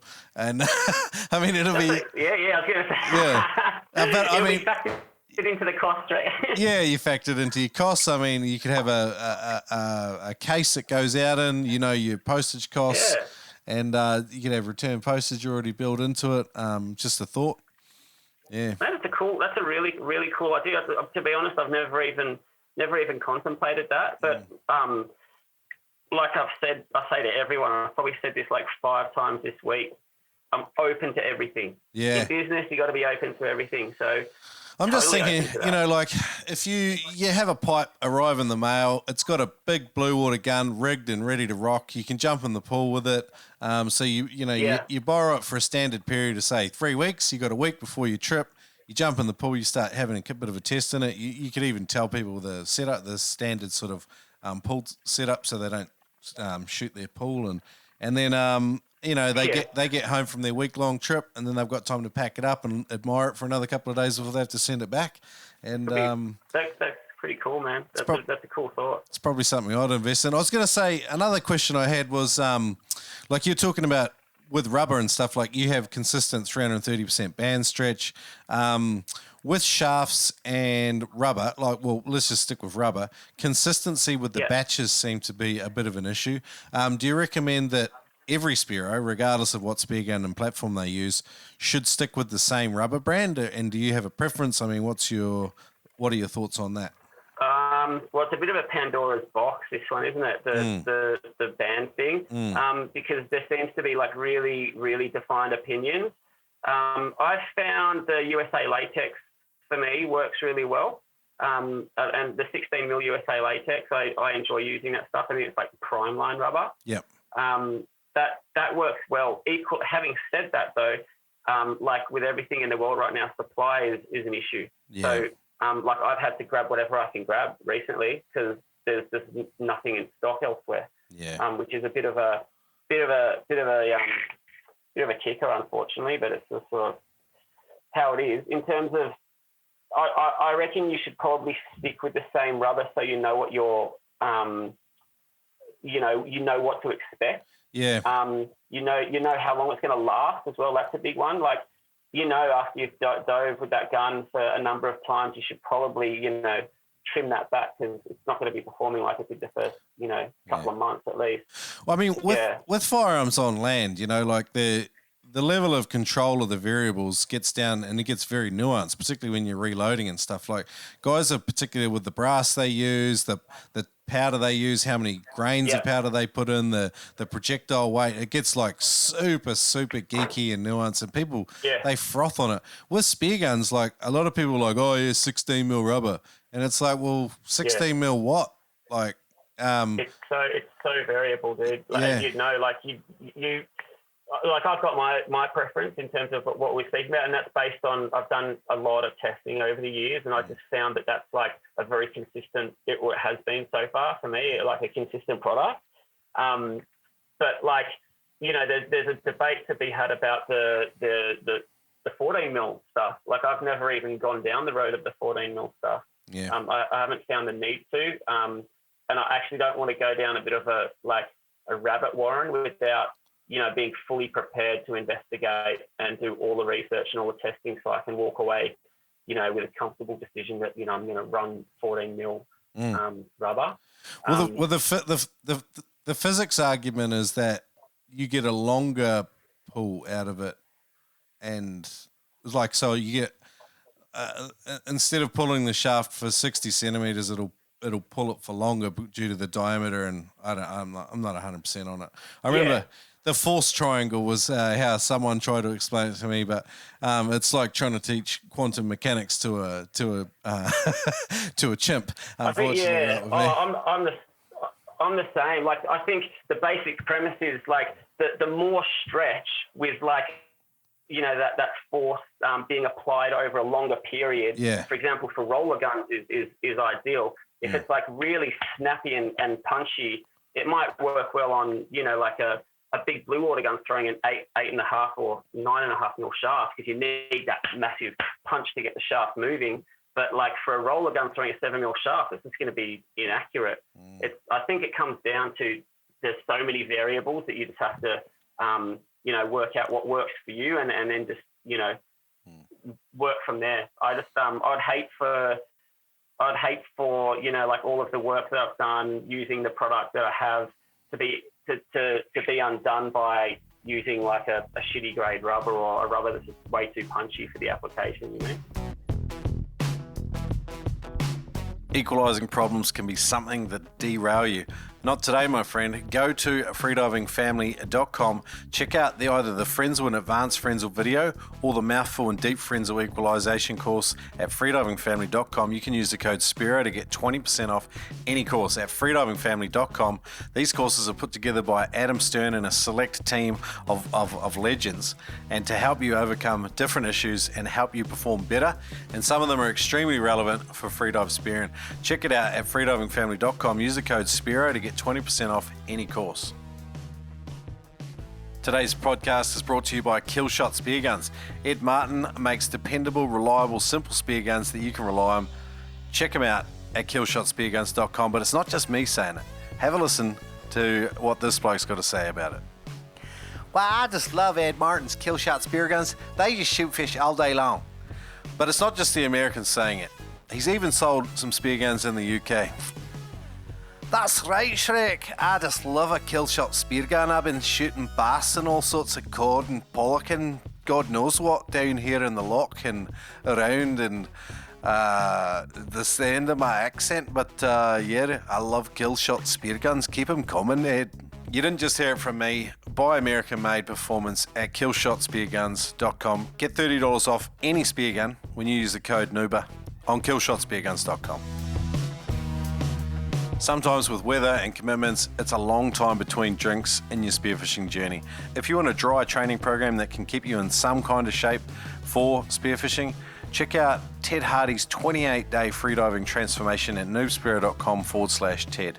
That's noobspearo.com/Ted. Now, the 28-day freediving transformation is just a practical dry training plan that Ted Hardy will walk you through, and it will help you get results even if you can't get wet at the moment. Check it out at noobspearo.com/Ted.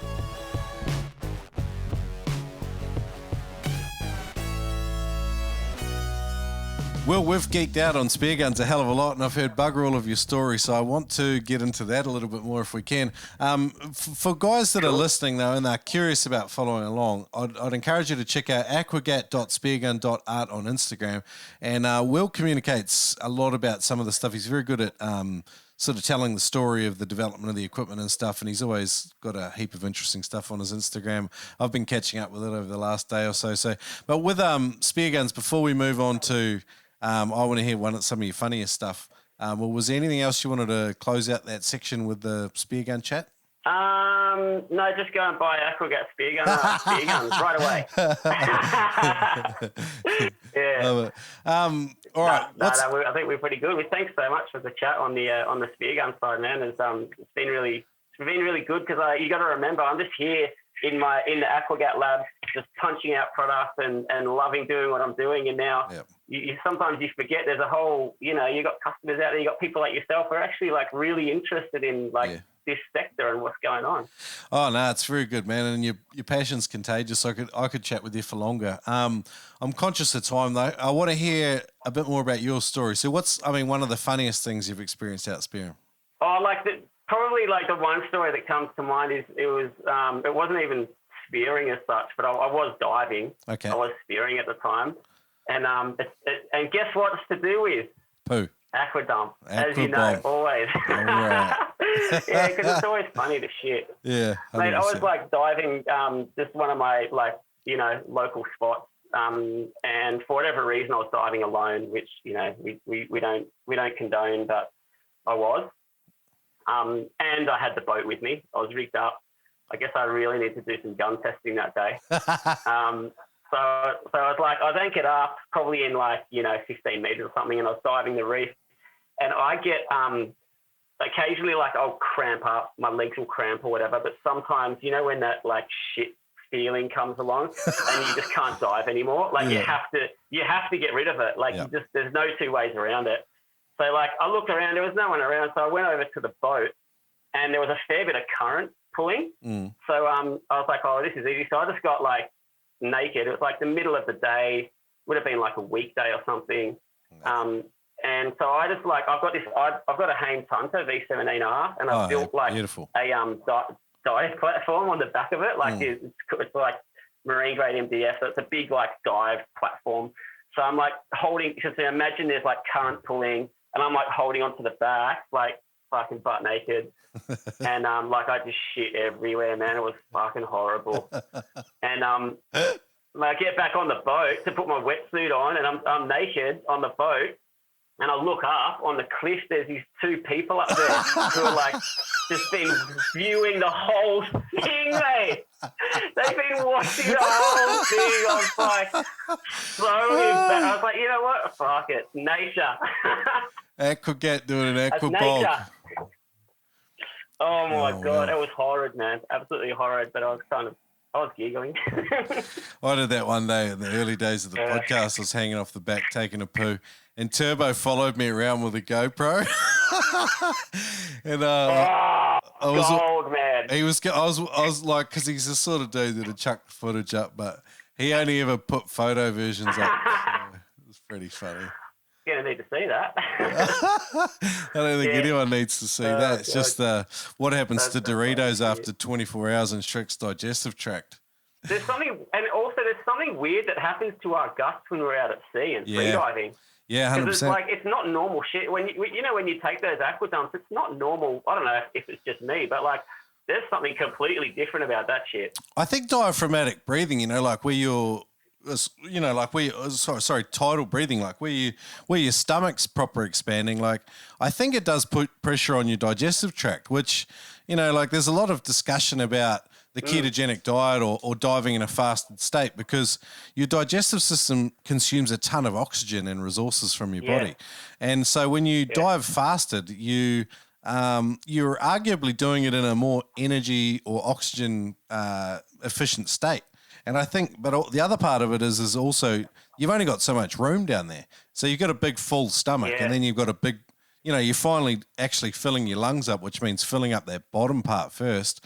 It's got to put some pressure downwards. Because a lot of people talk about this. Freedivers talk about it too, taking massive shits in the pool. And they've got those super skin tight hydrodynamic wetsuits on that take longer to get off than our ones. And so I think freedivers shit themselves more than Spearos do. But they don't talk about it because they're accountants. I know. That's a funny thing, right? Like I spoke to some, like, I can't remember who it was, but it was more than one who backed that thing. They were like, they're freediving aficionados, and they like, I'll like come up and I'll just shit my wetsuit. Yeah. My brother told me a while ago, rougher, he did it out surfing, and then he just like, I'm just going to go. And then he just went and then carried on surfing for an hour or so, and then came in and he says it took him weeks to get the stink out of his suit. So, that's fucking horrid, man. Yeah. All right, Will. Go naked. Get sick by the tourists instead. And the rest of your dive bag, what are we dealing with here? How often do you get out diving too? You getting out more than once a month? Fuck yeah. I dive as much as I possibly can, based on workload, obviously commitments with the kids. But now that I'm doing this full time, it's actually part of it. It sounds pretty funny, but it's actually part of the business, in that I need to test. Like when I've got a new design, I need to go out and test it thoroughly. Yeah, love it. So I have to go diving, Shrek. I've got to go diving. That's terrible. So man, if the conditions are good, I'm out there at least once a week, at least. And I love my boat. Like I've got this beautiful Haynes Hunter, which she's old school, but she's just like, I love her. So sometimes just getting, just getting on the water with the boat. And any opportunity to do that is, I'll be in. So yeah, if the conditions are like amazing, a couple of times a week. Yeah, awesome. There's no shortage of divers that want to come out for a dive. So head to toe, what's your equipment? Day-to-day diving out there. So I've got the Inegra dive bars, which I like really, really love. Yep. And then I've got this, I can't remember, I think the foot pockets are like Auger or something like that. Orca? I can't remember what they are.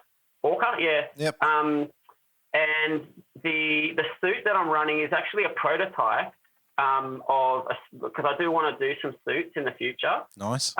So I had a suit designed. It wasn't, when I say designed, it was basically like I picked, the outer, and then I had the logo put on it. So it's, not changing anything, because I'm not, you've got to put your hand up when you don't know. You don't know. Like I don't know wetsuits. I just know what I like. And I'm not a wetsuit specialist. So what I've done, I've had a company come up with a design. So it's Yamamoto 39 with Lycra outer. Okay. Really, really good quality suit. Really, really enjoying it. So that's what I'm running. I'm running a 3.5 mil suit through the summer. I'm one of those divers that I get really cold, like really easily. Okay. And then once I'm cold, then like I said, for some reason, my hammies cramp, my calves cramp, and I've got to be really conscious about taking on, salts and hydration prior to the dive. So I'll actually run that 5 mil right up until like the peak of summer. What? Because I do feel it. What do you use to hydrate? I've got this product. I think it's called Dr. Seltzer or something. Okay. It's just like a little.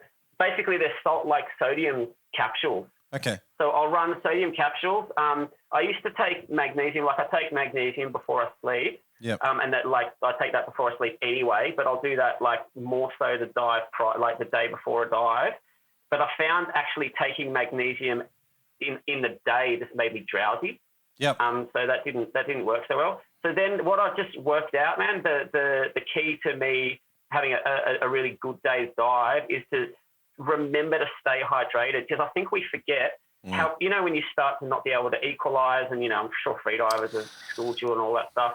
It's 100%. like, these are the signs, man. You got to jump back in the boat if you're lucky enough to have a boat there, or just take a bottle of water out with you. Just stay refreshed. Keep the water coming in, and I just chalk and cheese, so much nicer. A quick pump here. There's a company in WA called Aqualite, and you can buy a box of these sachets. It's about $70, I think, to get it delivered to you. I think there's more than 100 in a box.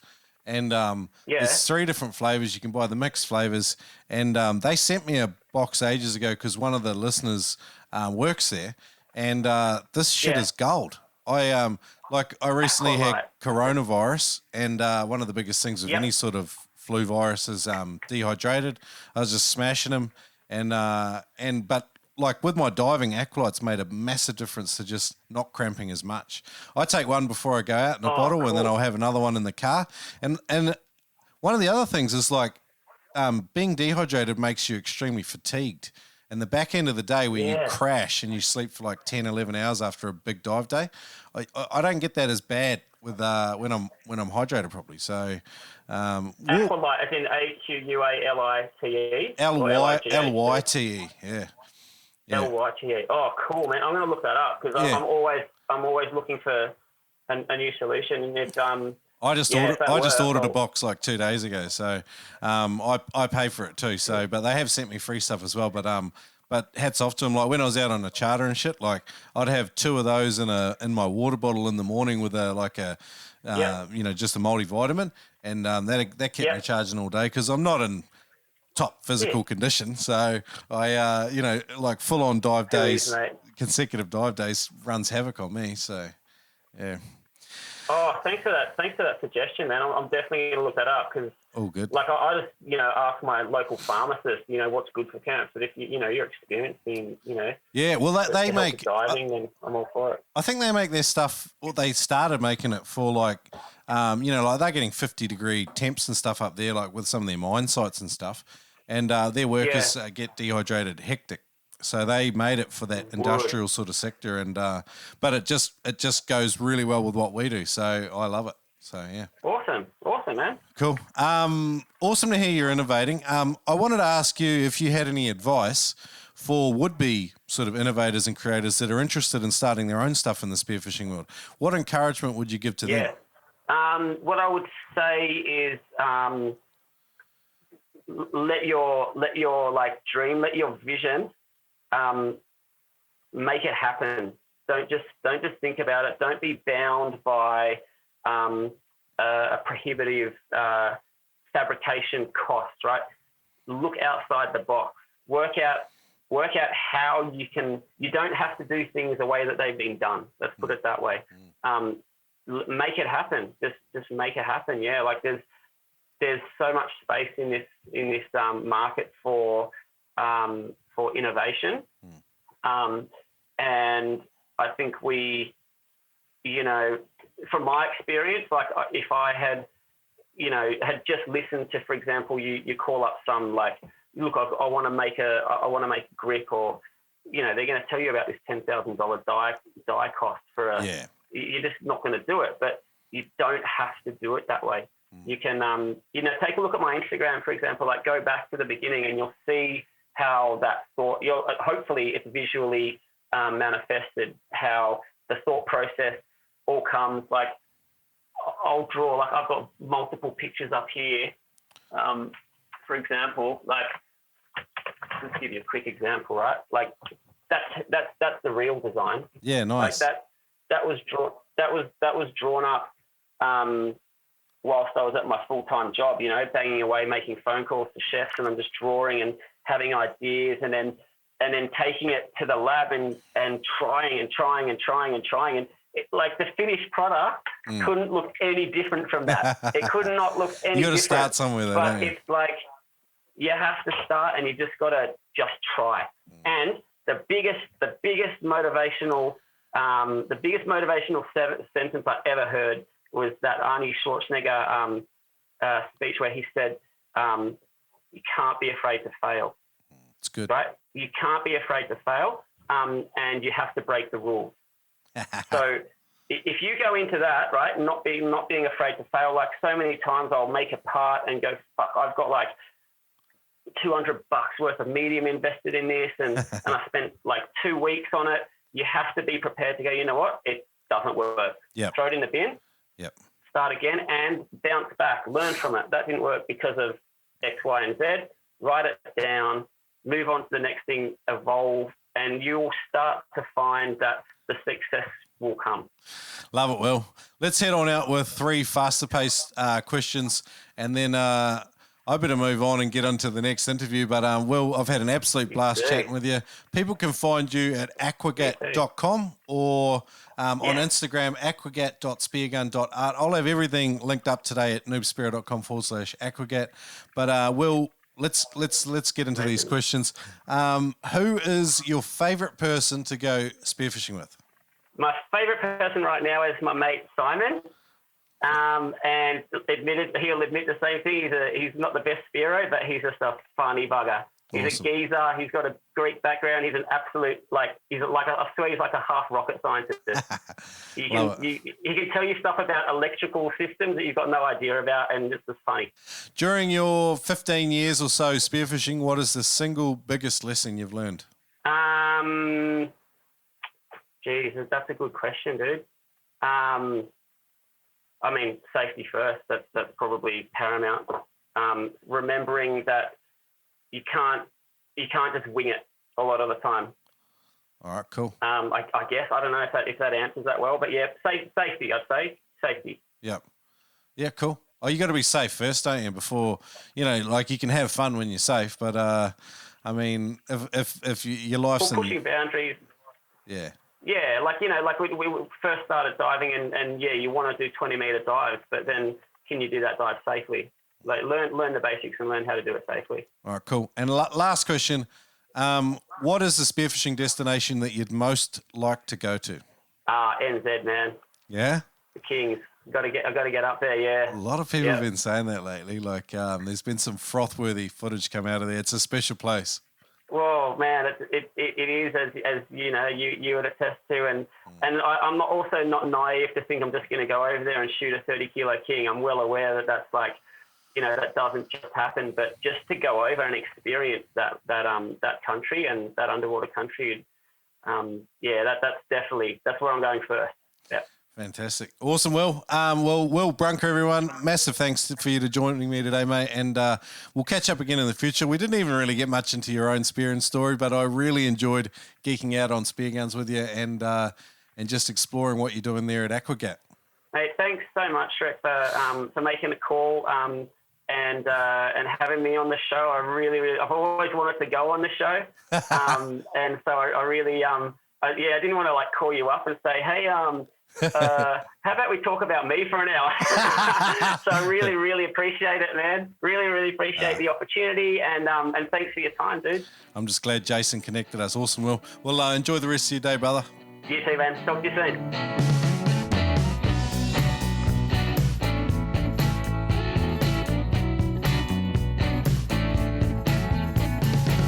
Hey guys, mad episode today. Handcrafting Aquagats with Will Brunker. What a cool dude. Really enjoyed this chat and really like bringing it to you and the opportunity to do so. Thank you guys so much for your support of the podcast, whether you're leaving reviews, whether you're a patron listener on patreon.com/Noob Spearo and you support the show on an episode by episode basis. However you support the Noob Spearo podcast, even if it's just telling your mates about it and enjoying the heck out of it, thank you so much for your support. And hey, come back next week. It's another speargun nut. This time it's Ocean State Spearguns from the east coast of the US. It's Matthew Novakovic and Ocean State Spearguns on Instagram if you want to check him out and see what he's up to. It's another timber speargun dude building really cool cuttlefish shaped barrels and and doing a heck of a job. So come back. And again, as usual, if you really want to support the show, go to patreon.com/Noob Spearo, jump on there and join 50 other legends helping to power the podcast. That's it for me today. Over and out.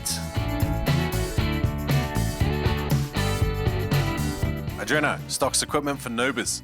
Your gear needs for all things freediving and spearfishing. The Adreno Spearfishing team froth on helping customers learn about the latest in equipment, local diving, upcoming trips and events for Spearos of all levels of experience. Visit them in store, everywhere, and chat to one of their friendly team members. Take advantage of the Noob Spearo discount code to save $20 on every purchase over $200.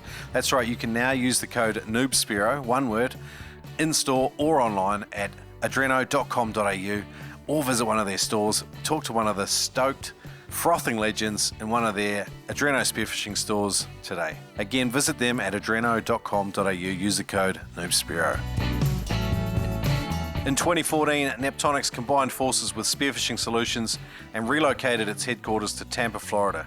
They now sell to over 60 countries worldwide with brick and mortar stores in Florida, Santa Cruz and Long Beach, California. Take advantage of the Noob10 discount code to save 10% on all orders. Shop with Neptonics.com.